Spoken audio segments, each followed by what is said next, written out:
Welcome back to the channel, everybody.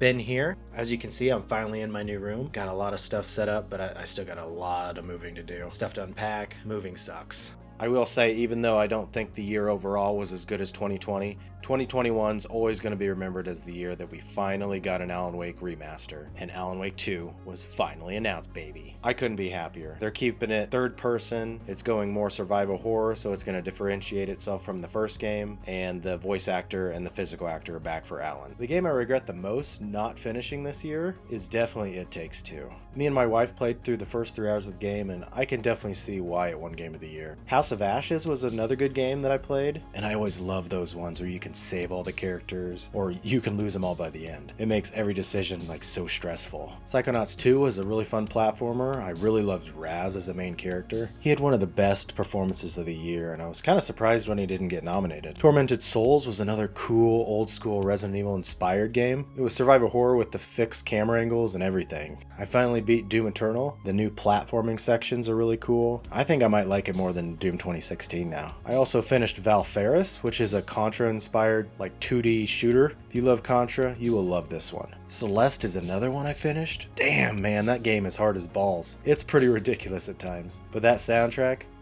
it is good.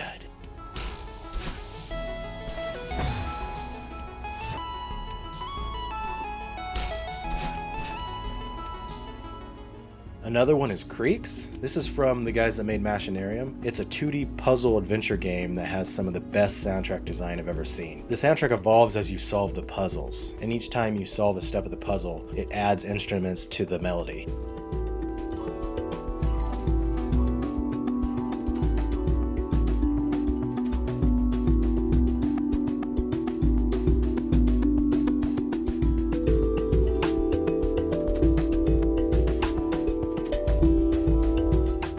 And last but not least, on the games I completed in my backlog this year, is probably going to be one of my favorite indie games ever, Darkwood. I never played it before this year because I hate top-down games, but the number one thing about this game is the transition sequence from nighttime to dawn. It's one of the most tense, expertly designed sequences of any game I've ever played.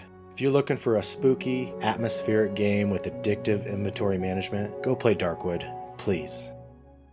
And with all that said and done, let's get into my top 10 games, 2021.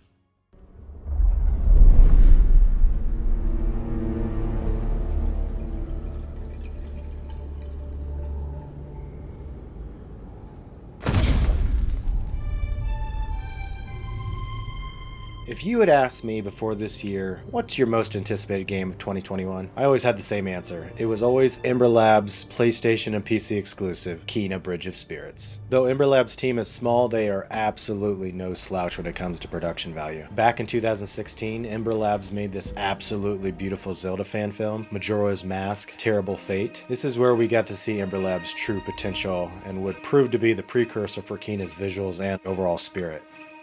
In a lot of ways, it feels like a Zelda game. Put Link in there, and Navi, and boom, you got Zelda. It's got the quirky music you'd hear in one of the villages of Hyrule.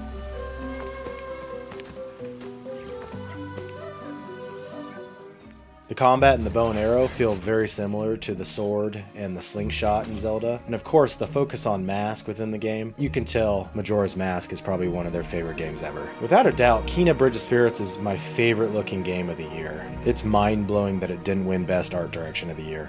Okay, you're probably asking, with all that said and done, how is it so low on the list then? Well, if I had to give some constructive feedback, it would be that the story and the combat in this game are pretty average. The game actually has some pretty awesome boss fights, especially later in the game, but the game can feel pretty clunky at times. I found the heavy attack to be way too slow. Now that Ember Labs has recouped the development of Kena, I'd love to see them make a sequel and improve on a lot of these things. But don't let that deter you from playing this game. Its visuals alone are worth playing the game for, and that's why Kena comes in at number 10.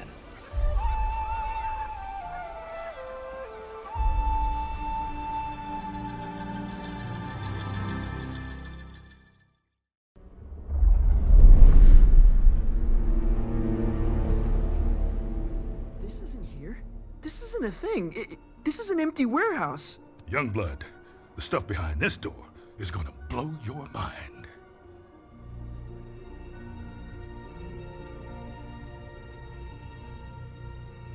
I talked about Kena Bridge's Spirits and its breathtaking art style and presentation, but Artful Escape was equally mind-blowing in the art department. Depending on the day, I'd give either one of them the award. They're both that damn good. Artful Escape is a 2D adventure platformer with a focus on music. You play as Francis Vendetti, who's on a psychedelic adventure to figure out who he is and how to escape the shadow of his world-famous uncle. I think the standout in this game was definitely the environments. It was so varied, and every time I play this game, I'm always like, wow, whoa, that's so cool looking. Like, the art direction of this game is so good. The game's got a bunch of likable characters too, and it just feels good to customize Francis's story. Shout out to Lightman, he was a great character. You'll be asked questions throughout, and it will shape the story as you go. The game is on Game Pass, so it's super cheap to jump in and try it out. You'll know pretty quick whether you're gonna like it or not. Give it a shot, because The Artful Escape is not just a game, it's a journey.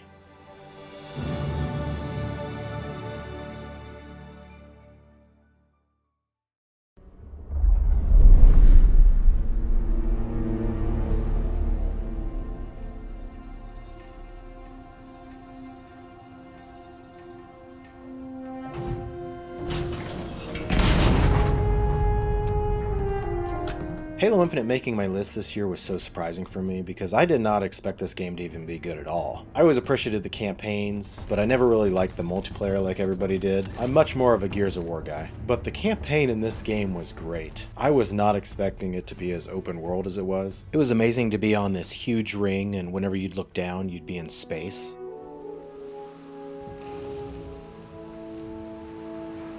The soundtrack is great as well.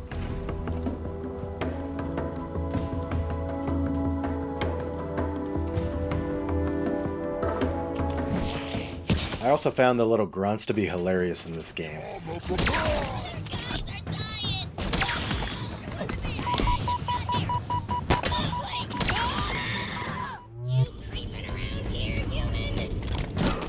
These type of moments with the grunts always reminded me of the gnomes in Fable 3. You remind me of an old friend. He was a twit, just like you. It's a great day to be alive, and a better day to kill. I think the main reason I like this game was the gameplay though. They did such a good job with it. I think it's just the best gameplay of the year. The grappling hook ended up being much better than I expected. You were using this thing for everything. Whether you were slinging around the environment like Spider-Man or grabbing objects off the ground or ammo off the ground, it became an extension of your body. It was just such a good addition. I can't see Halo going back from this. They should have it in every Halo game going forward. Even if you're a casual fan of Halo and don't really care for the multiplayer, I'd still recommend this game. And if you got Game Pass, it's on there for subscribers, so go check it out.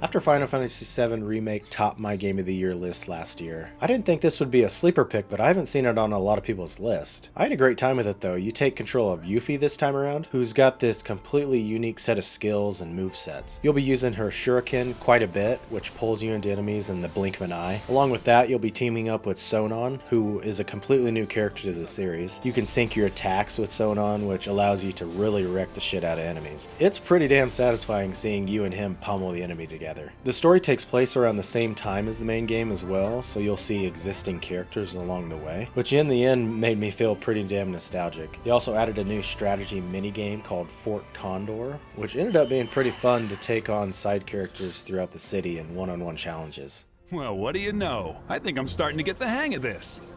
Starting to get the hang of what? Losing? If this DLC gave us one thing, it's one of the best songs of the year. Oh, the joy and cheer that await at the happy turtle. You never stood a chance, little guy.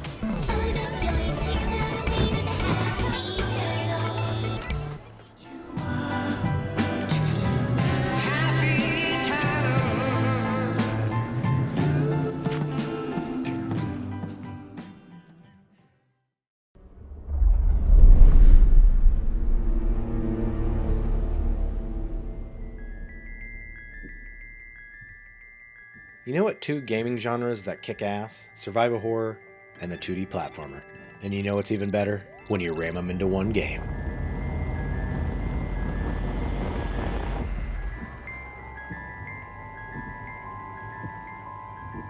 Little Nightmares 2 has improved on almost everything it could have. Its visuals, its environments, its disgustingly beautiful and atmospheric setting. The world feels so much bigger than it did in Little Nightmares 1. In the original game, you were primarily on a ship and never left that ship. Well, in Little Nightmares 2, you've gone ashore. You'll see a variety of environments that really feel like you're in this huge world. You'll see something like a forest or a school. You'll even be in a hospital and much, much more. Its gameplay has you puzzle solving with an AI co-op partner a lot of the time now, so the puzzles are much more intricate. If you're not solving straight up puzzles, you're puzzle solving which path to take throughout the environment to avoid the deadly characters in the game. The hunter and the teacher were absolute standouts for me. And no spoilers of course, but this game has one of the best endings of the year. I've always had the opinion that Inside was the best game in the genre, and I still believe that, but Little Nightmares 2 has got to be right up there with it. Not to mention that Little Nightmares 2 has the best main theme on its soundtrack of the year.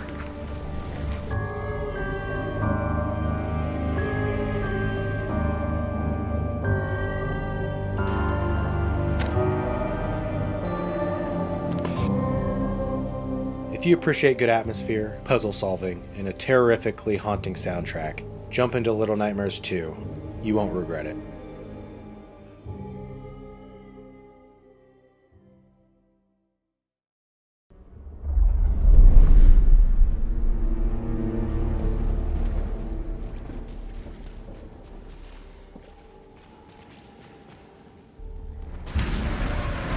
Encountered hostile predator.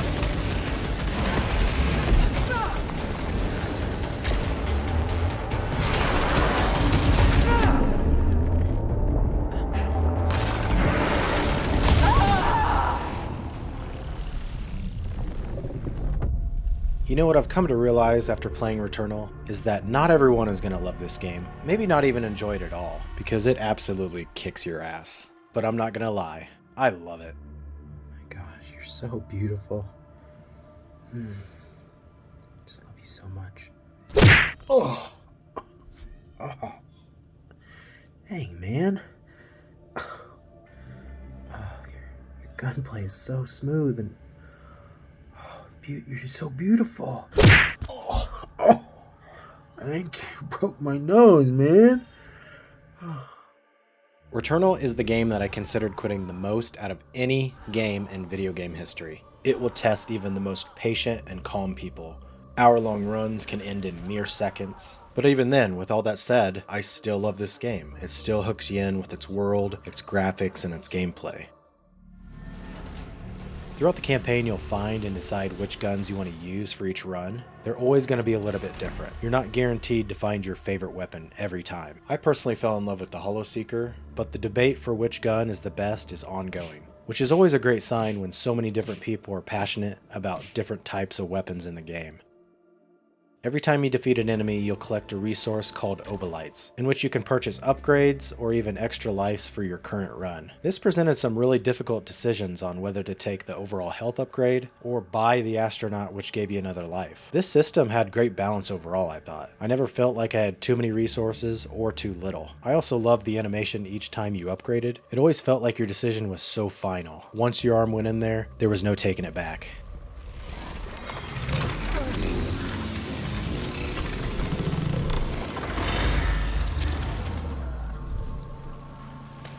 I also got to give a huge shout out to the person that designed the game's map. It is the best map system of the year. You know, I do recognize that Returnal can be very unforgiving and pretty frustrating at times, but when you finish this game, it's a feeling like none other. And that's really what makes Returnal so great. So be warned, it's not for everybody, but if you like hard games and you think you'd like the challenge of trying to possibly beat one of the hardest games in existence, give Returnal a shot. You might surprise yourself.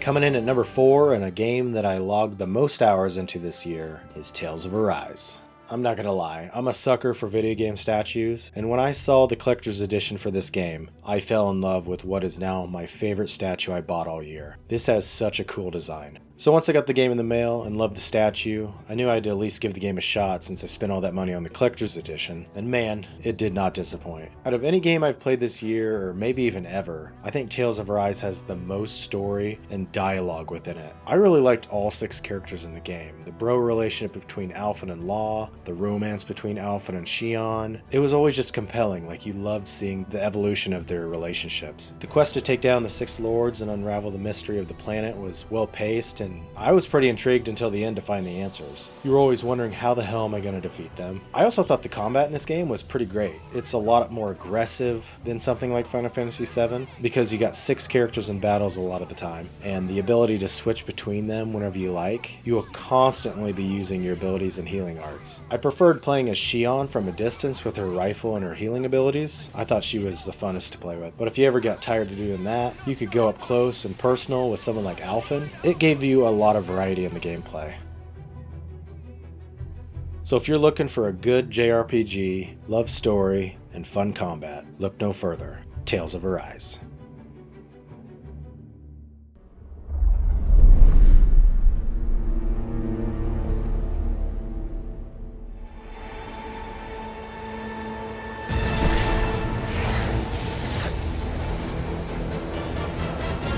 Please don't be Novacore, please don't be Novacore, please don't be Novacore. It is Novacore.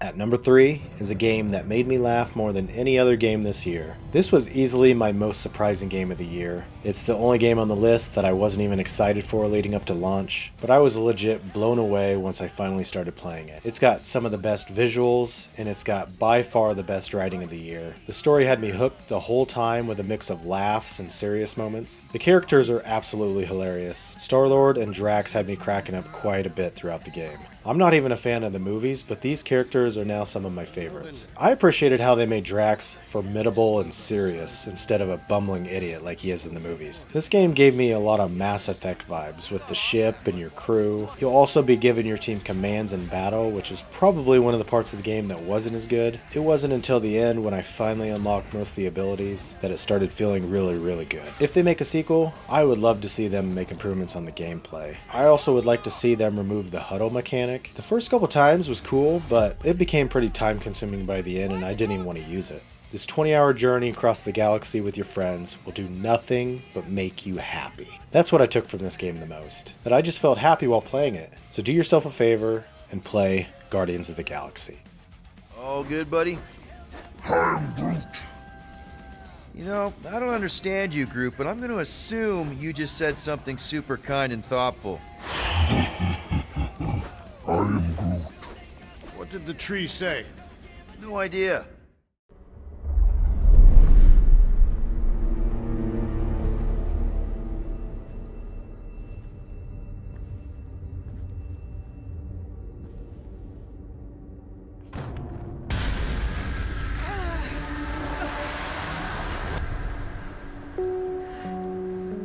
Coming in at number 2 is a third-person psychological horror game that will not only blow you away with its atmosphere, but it's got one of the most haunting and beautiful soundtracks of the year. In this game, you are playing as Marianne, who's a spirit medium. She has the ability to visit the real world and the spirit world simultaneously to solve puzzles and help troubled souls move on. The mystery of this story had me hooked until the very end. I loved it. The medium also has one of the most terrifying performances of the year. Troy Baker absolutely killed it with his performance. But really, this game has one of the best atmospheres of any game I've ever played. I even did a whole video on why I think the atmosphere is so good. One of the main aspects of this was the dual reality system. You can switch between each realm, but while you are in the real world, you always feel that presence of the spirit world. Since it's 2 worlds basically on top of each other, it's always there. And especially with the Maw always lurking, his presence is always felt. Don't run!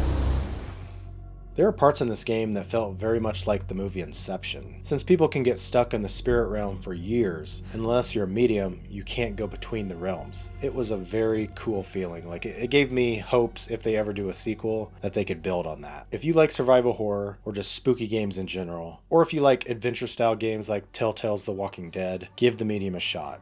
You won't regret it.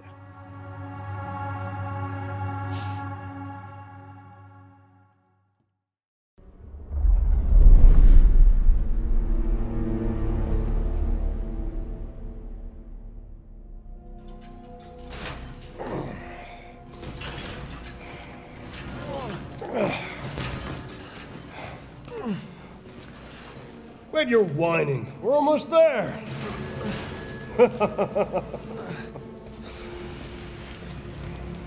I gotta say, Resident Evil Village shook me to the core. There are some truly frightening moments in this game that had me squirming in my chair, not sure if I was gonna survive. Not only is it scary, but it's got one of the most iconic villains of the year, possibly ever. I think a lot of people will agree because Lady Dimitrescu deservedly won Performance of the Year at the Game Awards, and I was so happy about that. And the Game Award for Best Performance goes to...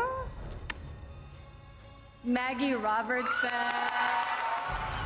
She is definitely an amazing character. In Resident Evil Village, you are put in the shoes of Ethan Winters, who is the same protagonist as Resident Evil 7. After escaping the Baker Mansion, you are now living a regular life. That is until one dreadful night you and your daughter are kidnapped by a mysterious group of people. After waking up and being separated from your daughter, this is where the game begins. You find yourself in a village with no idea where you're at or where your daughter is.